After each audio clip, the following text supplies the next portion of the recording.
Fire Goddess. Flashback. The descent from the cliff wasn't swift. As they fell, they traveled at an excruciating pace, filled with searing pain, a foreshadowing to the torment yet to come for their decision to become mortal. They were relinquishing the gifts they had been given and their fated purpose. It was deemed more selfish than selfless. Though the second deity leapt as a sacrificial companion to the first, 1,000 years on earth passed between when they both began their descents. As they fell, the millennia of their ancient divine existence impacted their souls as the knowledge condensed into a hidden part of their memories. The first deity wept as the scenes flooded their psyche. The second deity fiercely fought to hold the memories within their heart. In ancient, earlier times at another cliff, several deities were engaged in battle against a warrior race that had clawed and crawled their way from the depths of the chaos pit. The deities of the water rode crashing waves towards the cliff and attempted to wash their enemy off the cliff and drown them into submission. The deities of the earth rose up from the ground beneath the warrior race, violently clutching their ankles, and tried dragging them back towards the cavern that they had emerged from. Those of the air used their talons, swooping down as vicious as ravenous vultures, plucking up the unwanted and tossing them back into the cavern. How did they get out? How did they find a portal to our realm? An air deity demanded of the general in command, a fire deity. It's unknown. Have they broken through anywhere else? The fire deity turned towards the air deity with palpable dread. It is unknown. Both the fire deity and the earth trembled.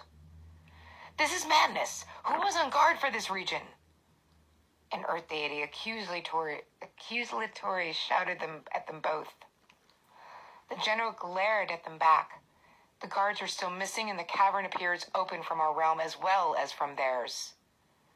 The air and the earth deities looked at each other with equal measure of fear and suspicion. The general walked to the edge of the cliff, surveying the attempts to push the enemy back into the cavern. Be ready. The air and the earth deities rejoined the fight. Both turned to see the general's fiery wings ablaze and their hands become flames. The cliff began to tremble and quake and broke off boulders from above where the general stood. The boulders trembled violently towards the sides of the cliff, towards the cavern's entrance. The water deities noticed some boulders missing their mark and splashing into the ocean. Rise them up! The water deities became one with the turbulent waves and lifted both the boulders and the enemies towards the cavern entrance, which was growing more and more narrow. The air and the earth deities followed suit in dragging the warriors, dead or alive, back from whence they came. Fire deities continued the general's efforts to use the very cavern the invaders used to cross over as an impending tomb. Their eyes began to glow and lava began to ooze from the cracked open segments of the cliff.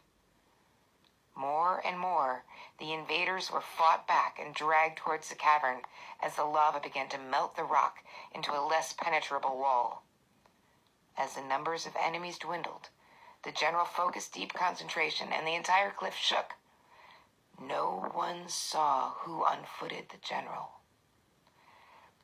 The narrow, gaping cavern was closing. Whether it was a wave, a gust, or a different quake in the earth, as the general trembled, the entire cliff itself towards becoming a crumbling dust pile. Something knocked them from their feet, and unexpectedly, just as a boulder crashed directly into their back, shattering one of their fiery wings. The general cried out in anguish from the searing pain as they fell down the cliff that was turning to dust. They couldn't grasp a firm hold onto any type of ground. Their hands scraped frantically at the gravel in the air as their one unscathed wing furiously beat, trying to fly.